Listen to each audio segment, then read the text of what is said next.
Okay, this is about a fellow sportsman from New York City that had a bunch of apartment buildings there that brought him in a big income, and he done lots of hunting.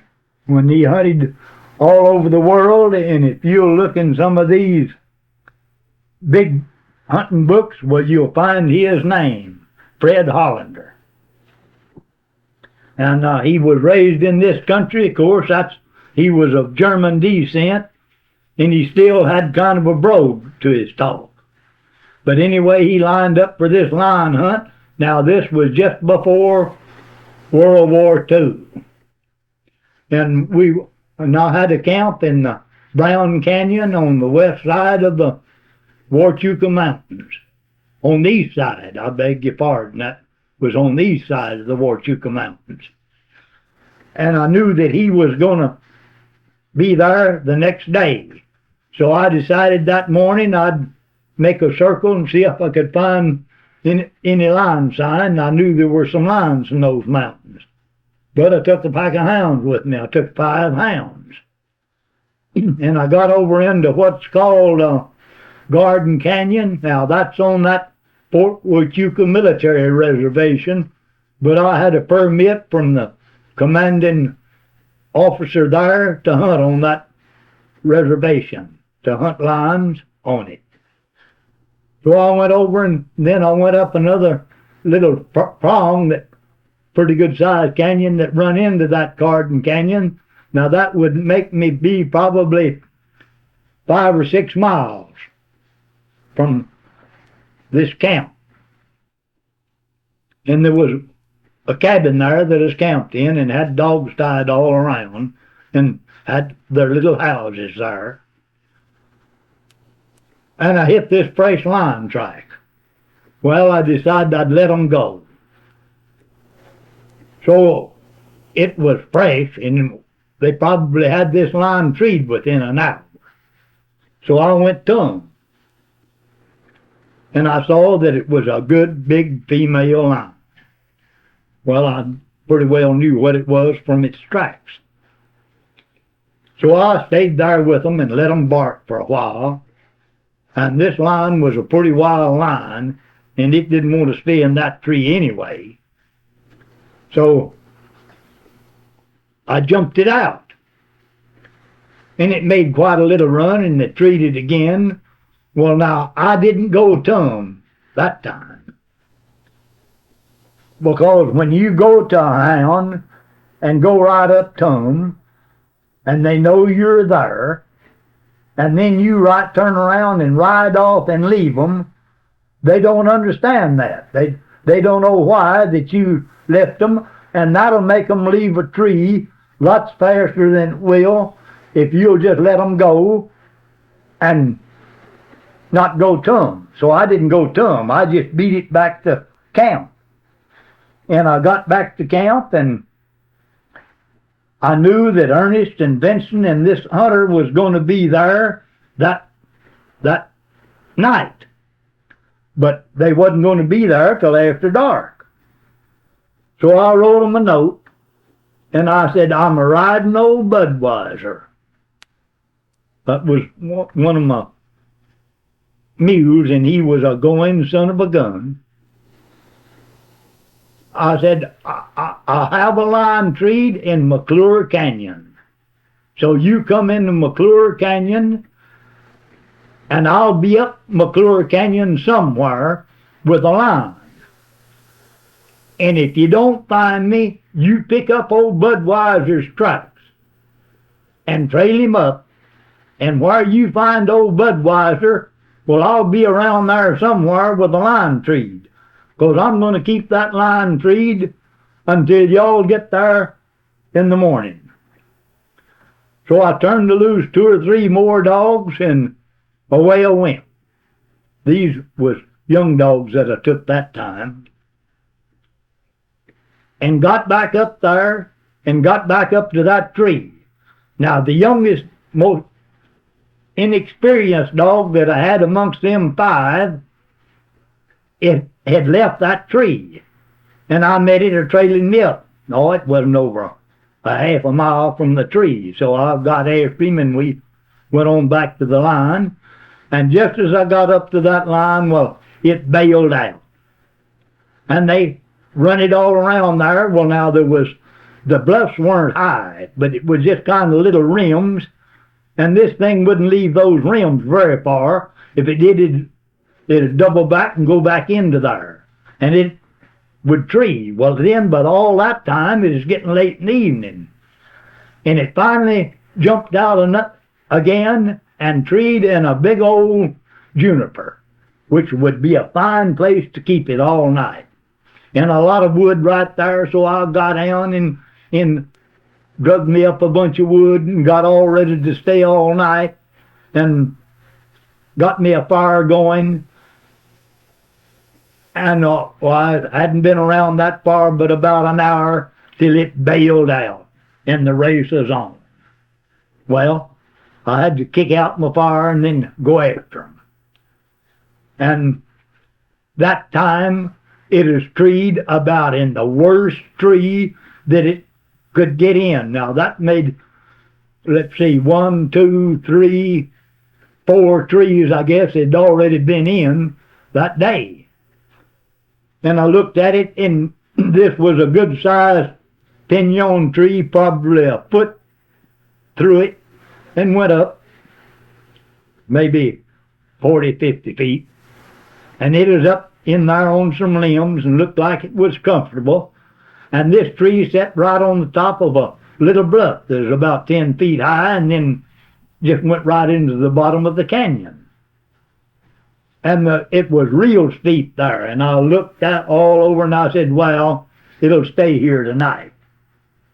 And I'll bet it stays up there all night, because this is the worst tree it could get in for me. But it wasn't very far from the trail that they'd be coming up the next morning. So I had to take and the best I could dig out a place in the hillside to build a fire, because I had to have a fire because it was cold. Then I dug out a place for me to sit down in, and it was all wet. And then the ground was real moist. So I managed to get a little wood, and I had a good light with me. And I tied old Budweiser and fixed everything and got as much wood as I could and built me a little fire. And I couldn't build too big a fire because it'd roll off into the canyon. And boy, what I mean, I spent a miserable night. I'd sit down, then I'd get up and turn around that little old fire. And then I'd build it back up.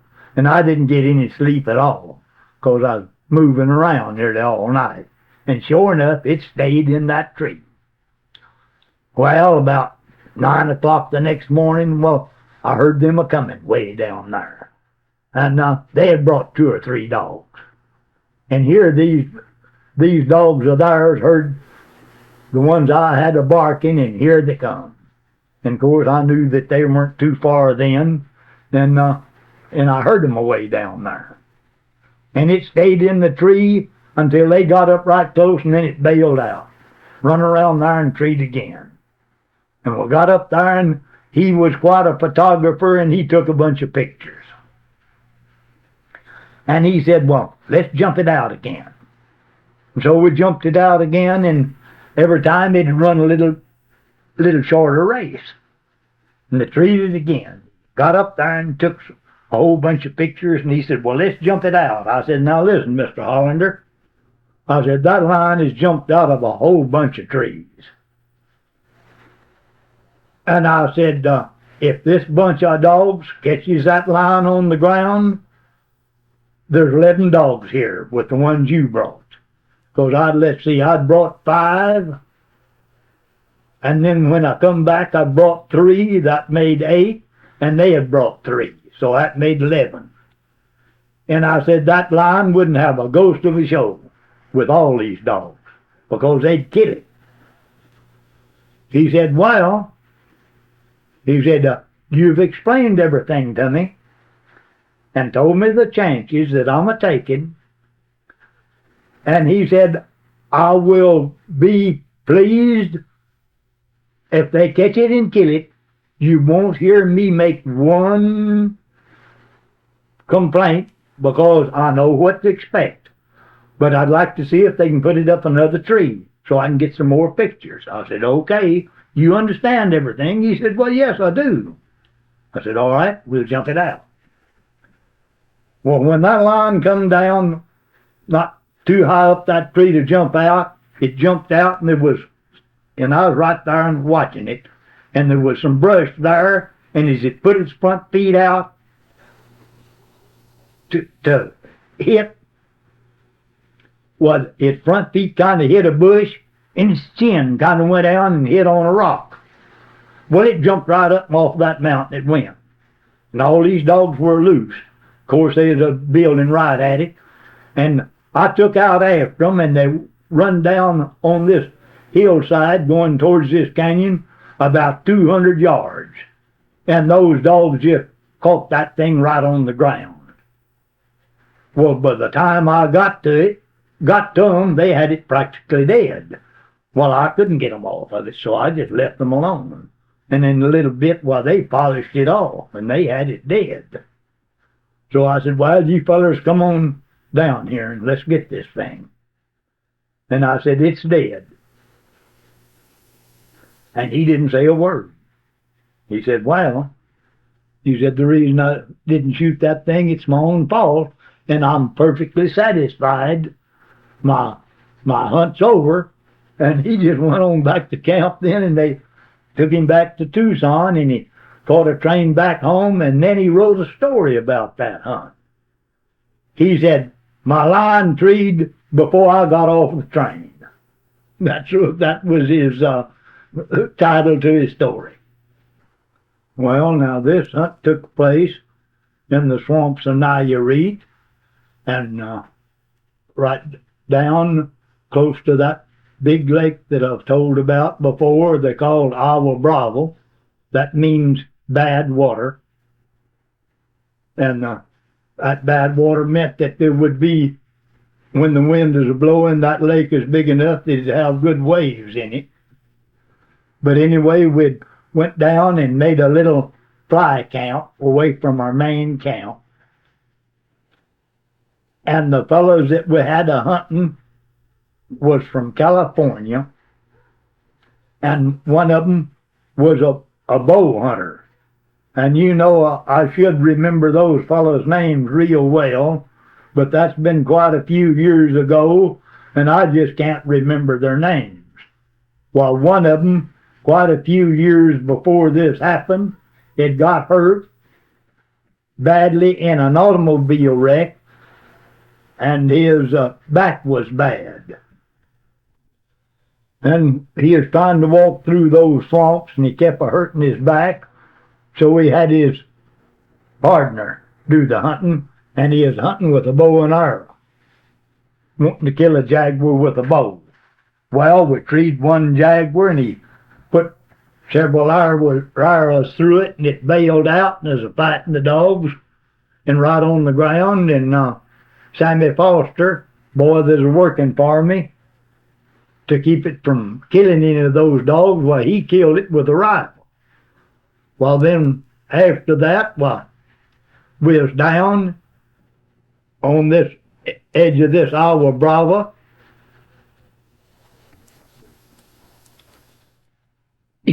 Now that night when we were calling, we went from the little fly camp from across that Agua Brava into another area, and was going to only make that one day's hunt there and call that night, and come back and pick up our fly camp and go back to our main camp.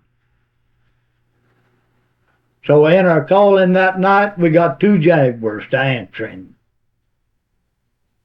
And we called them, and we knew one was coming from one direction and one the other, and we called them together. And one was a big female, and one of them was a big male. Well, the next morning we went out there, and our strike dog, little Brownie, picked up this tracks of this female, and away he went, and we turned them all loose, and boy, the race is on. And we were trying to follow them, and Sammy Foster and old Fellis is up a ways from us, and now in a minute here, and another Mexican is with them, and now in a minute here he come running, and he said they just saw a big jaguar swim a stringer of water right up there. They just seen him, and they said for me to tell you to get those dogs and get up there. Well, here come the pack of dogs, and they was really coming right straight towards us. And I probably run for 50 yards, maybe 75, to get in front of them to see if I could get them off, take them up to where they seen that one. And just before they got to where I was, well, they went to baying right on the ground. And they had the female jaguar bayed right there. Well, they bayed along a little ways, and then it come a tree. So we got there, and this old boy put a whole several arrows in it, and it stayed up there. But it wasn't dead. And finally it started out of the tree, and I told him, I said, I can't afford to let that thing come out of that tree alive amongst these dogs. Now, do you want to shoot it with this rifle or me? Because I know that it'll die from those arrows, but no telling how long it'll take. He said, well, if it's got to be killed with a gun, let me kill it. So he killed it. Then I told that Mexican, I said, run back up there and get old Fellis and Sammy and come on back, because we got all the jaguars we want. We don't want to go up there and run that other one. And so they went up and told them, so come back, and we had both boats there, so we put the jaguar and the dogs in one boat, and we got in one, and away we went back across Agua Brava, and we stopped at camp and had something to eat. And then we loaded everything and started pulling out towards our main camp. And we were just right in the edge of this Agua Brava, and where it went into a big stringer of water there, where there wouldn't be much rough water. And now this is long in the afternoon, and the wind had come up, and there was some waves there. Well, we had this Curtis Jones. He was down there, and he was kind of crippled and had the kind of the multiple sclerosis, and would drag one leg along, but he was a good mechanic, and that's all he was there for, was to keep those outboards motors running, and we had, I think, 4 outboard motors.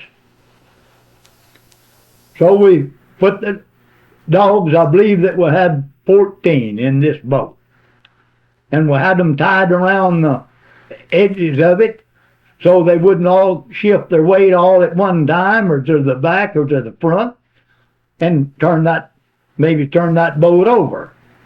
So we were coming in behind them, and they wasn't 150 yards from going into this still water when they hit a pretty good wave, and a bunch of water come over the sides into that boat, and instead of this old boy cutting that motor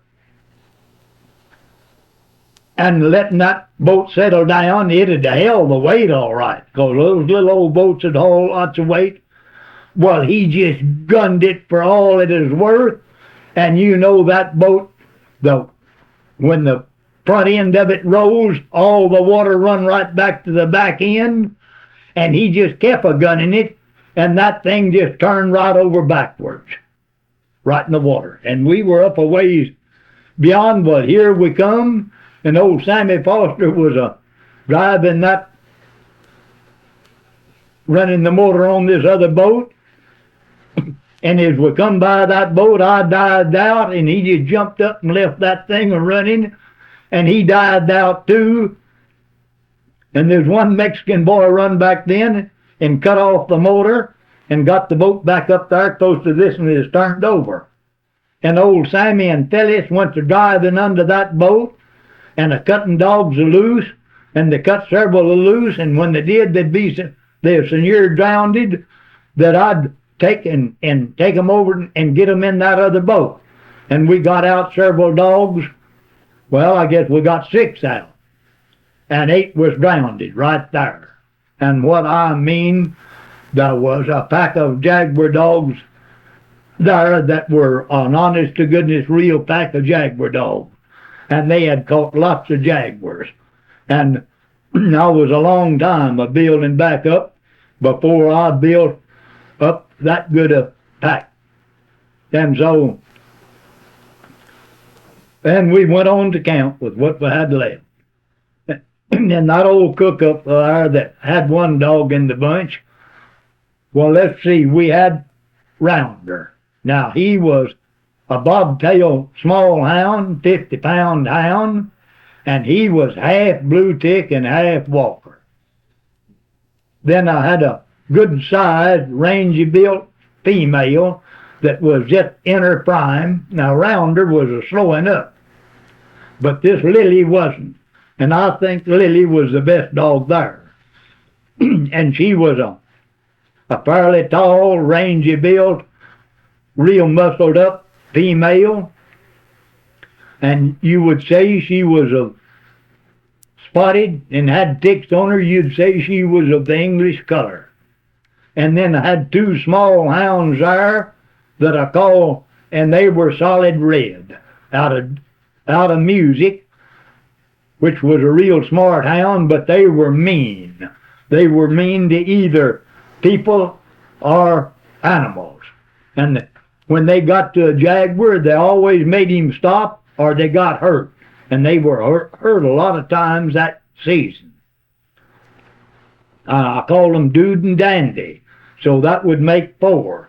Then I had a big blue tick that was a good hound, and I called him Bing.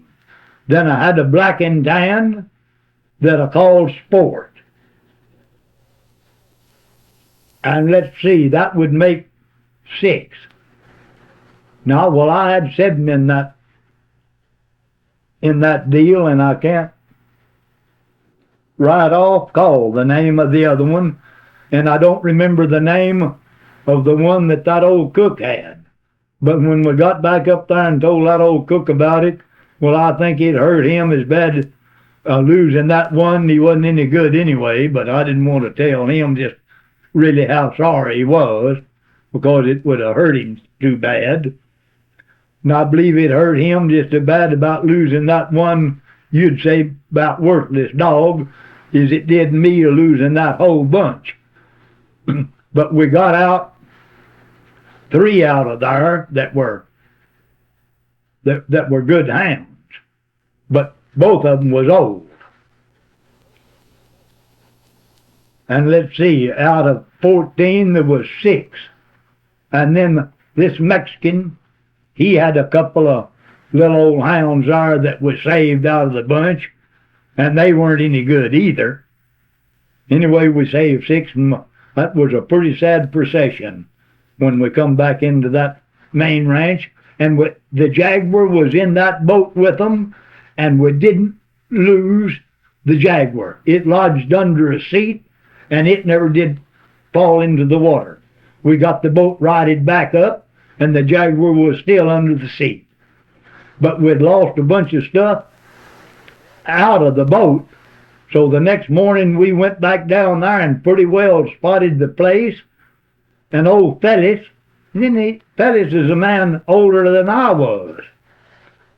And another boy there that was raised right there, working for us. And they dived down, and on the floor of that lake, and they was diving from 12 to 15 feet of water. And they'd go to the bottom, and they retrieved a lot of that stuff that we'd lost out of the boat, and got most everything.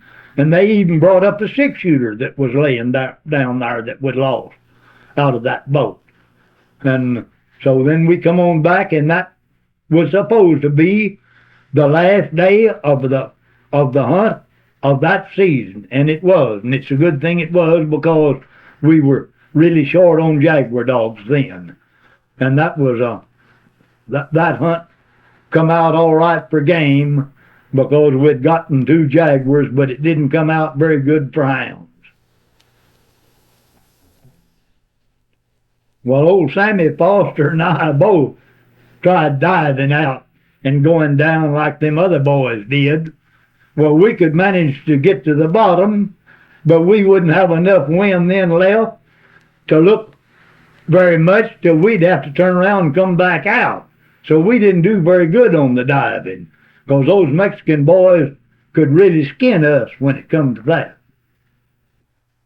Well, this is about a guaranteed jaguar hunt. Now, we don't guarantee hunts, because no telling anything can happen. And we usually got what we went after, but we didn't always get what we went after. And you couldn't afford to guarantee hunts and then not get anything and not get paid anything for it, because we was having a hard time making a go of it anyway.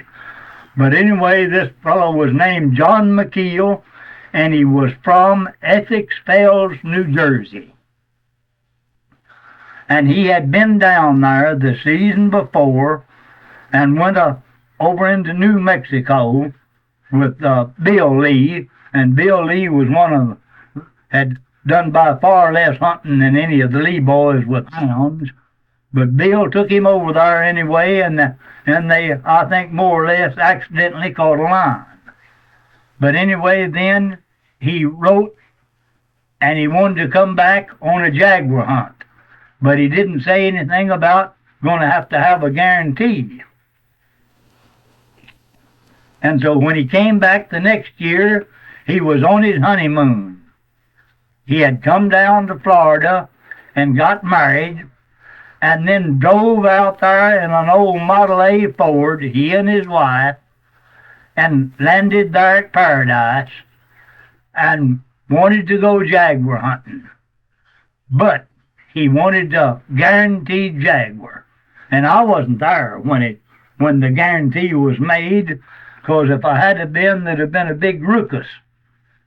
But this older brother, Ernest, he just figured that Clell and I could do most anything, and so, all right, he guaranteed him a jaguar. And I'd been out on a lion hunt somewhere, and came in, and Ernest told me, says, John McKeel, we all called him Mac, says he wants to go on a jaguar hunt, and says, I guaranteed him a jaguar. Well, now, we hadn't done a powerful lot of jaguar hunting up to that time. And we had been way south in Tenaya, Reet, and down in there. Sonora had been the only place that we had jaguar hunted. And I said, well, now, Ernest, I don't like that. I said, guaranteeing that old boy a jaguar, anything could happen. And if we don't get him a jaguar, we don't get any pay.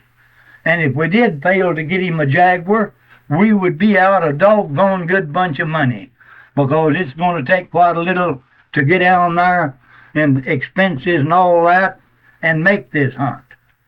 Oh, he said, I think you boys can do it all right. I said, yeah. I said, you can guarantee it, but we're the ones that have to do it. Well, he said, I've already done it. I've already guaranteed him a jaguar hunt and told him you'd take him. And so we took old John Bendel, his father, Ernest's father-in-law, which is a man then up in years, is the camp cook. And he was a pretty good camp cook. And so Benson went with me then to help on the hunt.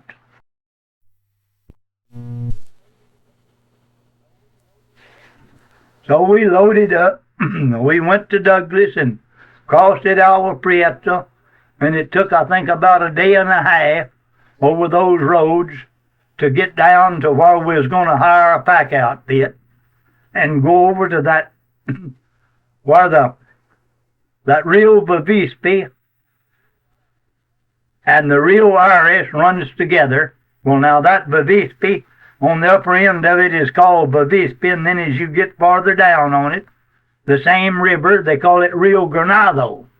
So that was really the Rio Granado, and it and the Rio Iris run together, and they were smaller rivers, and of course they were bigger when they run together then, and they formed the Rio Yaqui, which is a pretty good river, and it's the main river of Sonora, Mexico, and all of the headwaters of it is plumb up into the United States, and we is about 150 miles south of the headwaters, maybe a little farther. But anyway, well, we had been down there before, and in that area, and that's where we hit that dry weather and hard going, and had in the last 2 days had caught 2 jaguars and 2 big lions. So we hired us a whole outfit and some Mexicans that more or less knew the country pretty good, and packed over there. And I knew where we wanted to go and make camp. Well, I thought there was the most jaguars that I knew of around in that area. And when we hit them rivers, they were so big we couldn't cross them. So we had to camp on the side of the river that we were on, which would be on the east side. Be on the west side. And so, all right, we made this camp up in a little side canyon there right off the river, which was a nice little camp, running stream, and a lot of feed for mules. We had all mules, except this one old mare that we took, and we called her the bell mare. Now, you could take those mules and put that bell on that old mare and hobble her up in good feed, and you could bet your life that every one of them mules would stay around that old bell mare and go up and get her and take her hobbles off and lead her into camp, and every mule would follow her right into camp. And that's the way we kept track of our saddle animals, because we couldn't keep them tied all the time and ride them, because that was hard go. And we'd took in a little grain for them, which not too much, but we'd feed them a little grain along. So, all right. I thought it all over, and I said, now listen, boys, we can't get to where I wanted to go. So we're going to start here, and we're going to take a pack mule with us, and we're going to take 2 Mexicans, and Vincent and I and McKeel. That'll be 5 of us. And we're going to leave here at daylight in the morning, and we're going to lay down under that tarp on a blanket, and we're going to stay out 2 nights and make big circles till we find the jaguars and know where we want to hunt. And stay in Camp 1. Well, now, see, I don't think we'd have had so much trouble of finding some jaguar sign if we could cross those rivers, or that one after the other 2 run together. But they were all a-flooding, so we just couldn't take the chance, because we was liable to lose some of our pack animals and a lot of our equipment and supplies and things, and we just couldn't afford to take the chances, because that river, both of them was a-rolling. And so we had to make our camp on that west side of the river. That was just compulsory, not that we wanted to, and that's the reason we had to make these big circles to find where we wanted to hunt. Well, then we'd spent that night in camp, so early the next morning, at daylight, we pulled out again. We'd got a little extra supplies, and we'd got some fresh mules and fresh dogs. Now, on those huge circles like that, you really do knock your dogs out because you travel for miles and miles. Well, we made another 2-day circle and laid out for 2 nights. That'd be 3 days altogether. And late that evening we come in, well, on that circle we had found the tracks of a big male jaguar. But it was several days old, and we never could find where he'd went, or just that one place is all we found his tracks. Of course, the dogs couldn't smell him one bit, and they never did even act like they ever got a little whiff. And so we stayed in camp that night. Early the next morning we was up to go again, and we got up, and I woke this John McKeel up. And I said, "Say, Mac," I said, "get up now, 'cause the mules are saddled. We've all eaten breakfast, and we got your breakfast cooked, and as soon as you eat, we're riding out of here." And he didn't get up. So I went back, we had him a tent made, and we were sleeping under flies, just tarp stretched up. I had him and his wife a tent made, put up. So I woke him again and waited a little while, and he didn't get up. So I went down there the third time, and I said, "Now listen, McKeel, you're coming out of there. I'm going to give you 5 minutes, and if you're not out, I'm going to come in there after you. And when I come in there after you, I'm going to get you by the heels, and you're going to land down here in this little stream of water. And maybe that'll wake you up and make you so you can get up." Well, and I meant it, and he knew that I did. So he come out, ate breakfast, and he's kind of grouchy.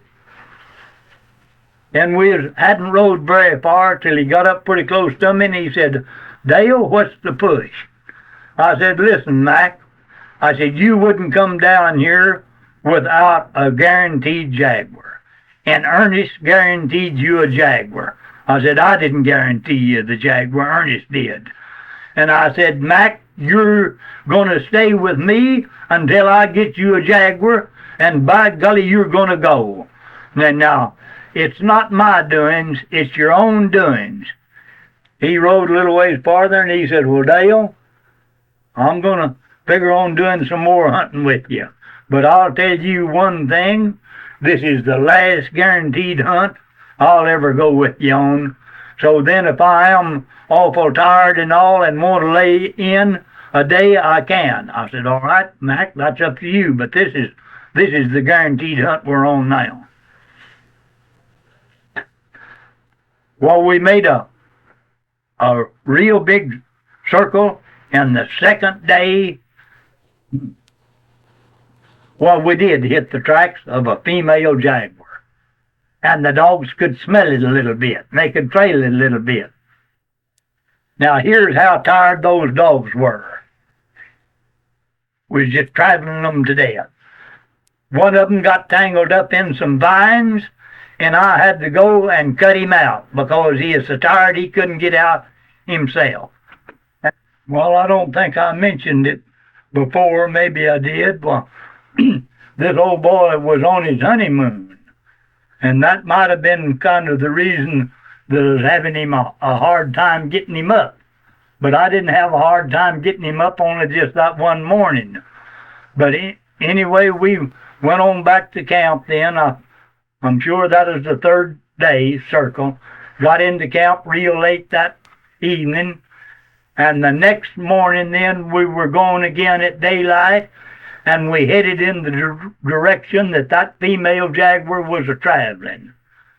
Well, we probably about, pretty late in the evening, while we was up kind of at the head of a pretty good-sized canyon that had a good running stream in it. And we spread out our tarp and got under it and we always carried a little bit for us to eat, and the dogs and the mules, and we would stake our mules out on those trips at night. to the best grass we could find so they could get something to eat. And those were small mules, but let me tell you, when they are raised up in Mexico, they're raised to be tough and rugged. If they don't, they just don't live. So the next morning then, we made this, went way down this canyon.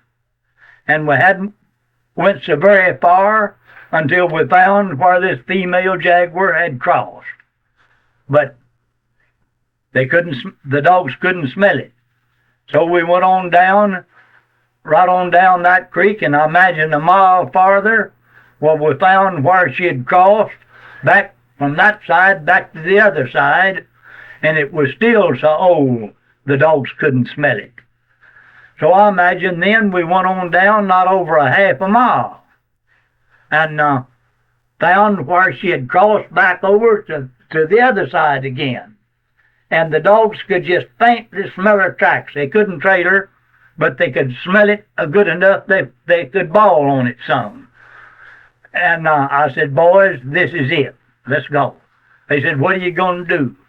I said, we're going back to that camp, and we're going to get that camp, and we're going to come over here and make camp right on this stream.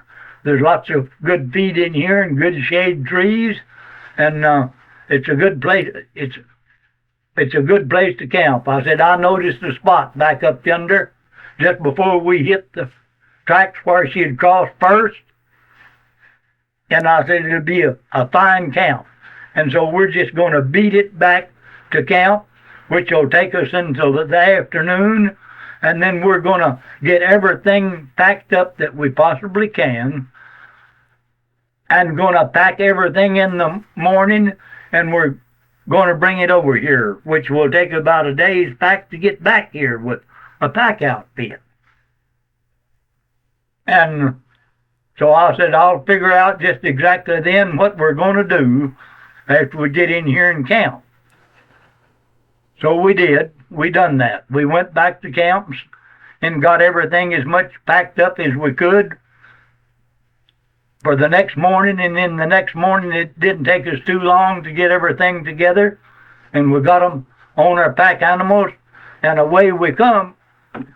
Well, now you want to realize that we had 20 head of pack animals, because we had to pack all the supplies for a long hunt in case we had to make it. So there were just 3 Mexicans and Benson and I that was trying to get those pack animals. So it takes a while to pack that many animals and to get the packs balanced and everything to where it'll stay on a pack animal. So we went on then and went back in there to this place that I'd picked for a camp, and it was a pretty camp. And we got our stuff off, and we was getting up McKeel's tent and getting the flies and everything all fixed. Of course, we had tied our dogs right the first thing when we got there, because we didn't want them straying off or going off and maybe trying to go hunting by themselves. But they were pretty well wore down because they had covered miles and miles in the last few days. So as we was a milling around here was a kind of a funny thing that happened. Right in the middle of this camp, Benson walked up to me and he said, listen, Dale, says, I'll tell you what I'll do. I said, what did you do? He said, I'll bet you $5 that I can show you a jaguar track within 20 steps. Well, I stood there and thought a little bit, and we had just been a milling and taking stuff down, and the dogs all over everything, and I knew there was something a little bit fishy about that. So I said, what did you do? Did you find a jaguar track in a cow chip? I just happened to enter my mind, which is, I guess, just an accident. And he just grinned, and he said, well, I'm just wondering how you guessed that. And he had found out there a good Jaguar track made right in a cow chip when the cow chip was soft, and that thing had dried up and got real hard, and it was just a perfect Jaguar track. And just one little corner of it broke off. And you know, I took that thing and put it in a little box, and I brought it back home.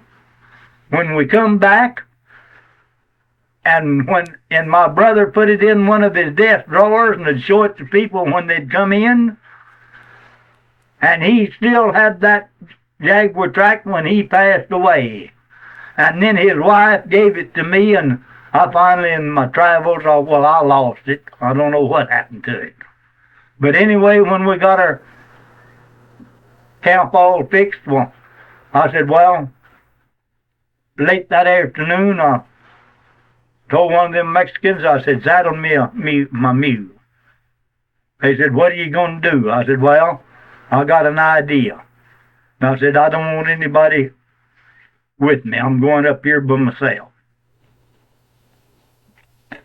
They said, well, what are you going to do? I said, I'm going to figure out a circle to make. And we're going to make that circle every morning. And when that Jaguar crosses that circle, I intend to catch it. And then when we come in here, we will be in here. If we don't hit anything by not later than 2 o'clock in the afternoon, and we won't have our mules and our dogs travel to death. So I did, and I got up there and I figured the circle. And so the next morning we started that circle. And all right, the dogs hit a bobcat. And it was practically a jump track, and before I knew what they was doing, they had the bobcat treed. And we went on and made the circle, and the Jaguar hadn't come through. So the next morning, we made that same circle and didn't strike anything. And come in, and we'd be in there anywhere. Well, I think that day we got in about 1 o'clock in the afternoon. And the next morning we done the same thing, and we hit the fresh track of an ocelot, and the dogs treed it. We went on, made our circle, no Jaguar track. Well, let's see, I guess that 1, 2, 3, I guess that was the third day then we'd made this same circle. Well, the next day we made this circle, and we got after a line. And before I found the track good and knew that it was a line and wasn't that Jaguar, well, they went on and jumped the line, and we got it, a good big female line. Well, that was the fourth day. And we went on though and made our complete circle, and no Jaguar track. Well, the fifth day, we was making this same circle, and just before we finished the circle, we hit the tracks of that female Jaguar. And of course, I knew that it was made sometime that night. But it was getting pretty hot then. But the dogs took it pretty good, and they went on to a big mountain there that was awful bluffy and rimy, and you couldn't get up on it with any saddle animals. So I jumped off of the saddle animals and took after the dogs afoot. And they got up in these rims, and they kind of turned down to where these rims come out to a point and dropped off at the forks of 2 canyons there. And they were good big bluffs. And these hounds jumped that thing up in these bluffs, and I couldn't stay up with them to really hear them good. And they went around kind of a point and over a bluff and out of my hearing. Well, in just a little bit, though, I could hear them, and I could tell that they were bayed. And I knew pretty well that thing wouldn't tree. It is going whole. And so I got down right close to them, and they were kind of in under a bluff on a good big bench. And I got up above them and looked down there, and I had 5 dogs, and there were just 3 barking in the hole. And I knew the noise that they were making and what was happening, because that thing was charging out at them from that hole, charging out at these dogs. Well, when I got down close to them, I didn't go down to the hole because the hole wasn't big enough that the Jaguar could get back out of sight. So I didn't want to go down there and have the Jaguar see me. So I went in above the hole. And then I saw where the other 2 dogs was. There was a little bluff there. It must have been 10 feet high. And these other 2 hounds was barking in under that, and they couldn't get back up. So this Jaguar would run them off of there, charging them. So I stepped out on a point right there, right close to where I could holler around, and I hadn't had too much of Jaguar experience then, and that's one time right there that it learned me not to holler around and make any noise of a human voice around the Jaguar, because it's going to make them do something. So I hollered around that point to Vincent and Mac and said, "Come on, they got it." Well, they had heard the dogs and knew that they were bayed, and so they had started to them.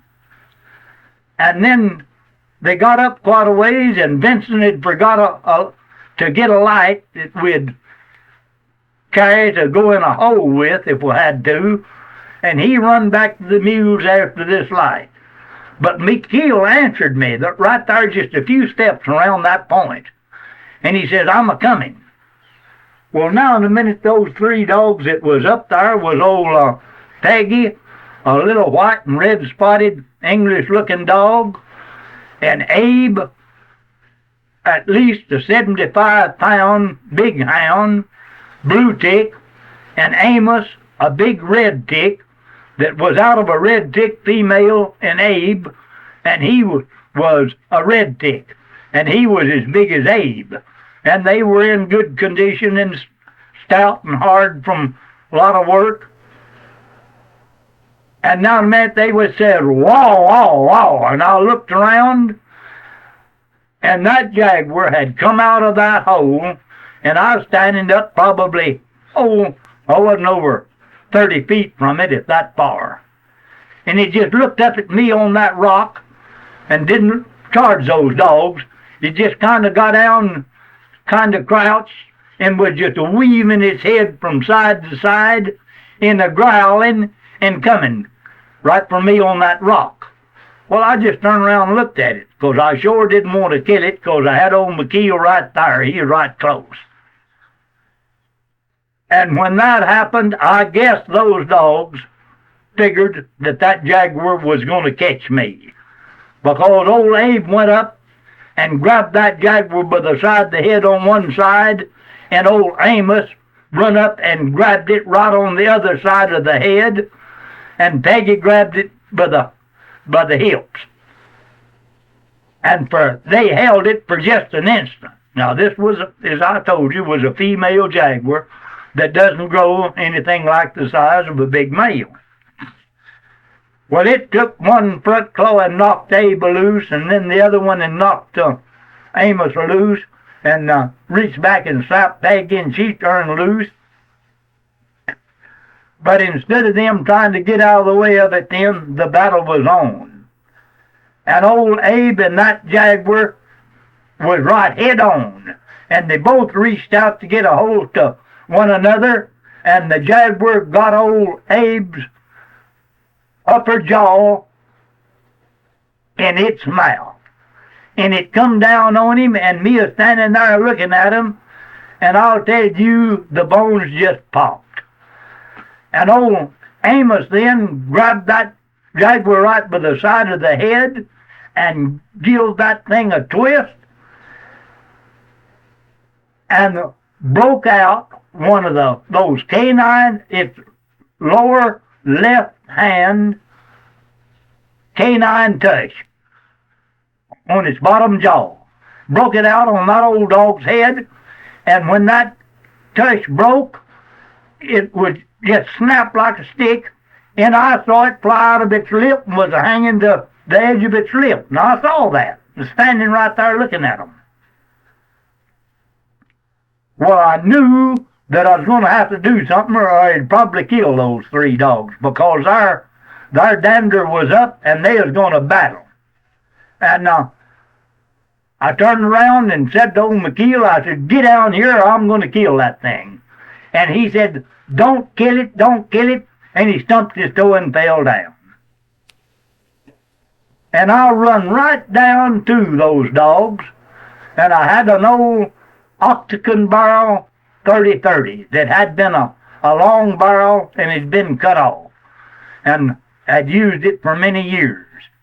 And I just took it like a baseball bat, and I hit that thing right straight across the head just as hard as I could hit it, and that old gun just vibrated like it's just about to fall to pieces and bounced plumb back up into hitting position again, and I just come down and hit that thing again, right across the head with the barrel of that gun, and I hit it hard.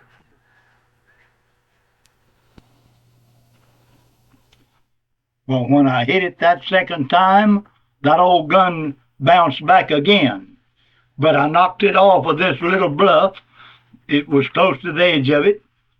And you know, now you can figure how hard a wallop that thing took. Because I know good and well that if I'd have walked up to a man and I wrapped him on the top of the head like I did that Jaguar with that gun, I know good and well that it would have crushed his skull. But when that thing hit at the bottom of that bluff, now that was a funny thing. Here these 2 dogs was looking up that bluff and a barking. They couldn't get up, and it hit a straddle on one of them. Well, they jumped back. Then the Jaguar jumped up and the dog jumped back, and both of these hounds jumped and grabbed that thing right by the hips. And it just kind of turned and took one paw, and it knocked them both loose at one wallop, because I was standing right there looking at them. Well, old Abe had went over that bluff and jumped away out there, and that hillside was so steep, he must have rolled off in there for at least 50 feet, maybe farther. And it was so steep, he just barely could climb back out. Well, when I turned old Amos loose to keep him from jerking me off, well, he hit right close. And old Peggy jumped off, but she wasn't, of course, as vicious as old Abe and Amos. And that old Amos and Abe was mad. And this Jaguar got right back against the foot of the bluff there. And old Amos was walking right into its face, which meant he's liable to not walk into another Jaguar's face, because that Jaguar, I think, would have killed him. And I said to old McKeel, he was right by me there then, and I raised my gun. I said, "You kill it or I'm a-going to." And by golly, he raised up and pulled the trigger, and he killed, of course, he killed that thing, the first shot, which he should have, which wasn't over 15 feet away from him, 20 at the most. And all right, then we finally got down there, and Benson got there by just a little bit after that happened then, and we pulled the Jaguar back up that small bluff with a rope, all 3 of us, and we got our dogs back out and got them up there and went around that point and finally carried the Jaguar to our mules, which weren't far from there, down in there. And we loaded it on and we went on back to camp. And by golly, I felt good because the guarantee was filled. And that made, he was a 14-day hunt or a jaguar. And that made 18 days that we had hunted. We had to hunt 4 days overtime, but he was lucky. He got nearly all the cats of one of each in that area. Well, he did. That is all that is there. Was a jaguar, a lion, a bobcat, and an ocelot.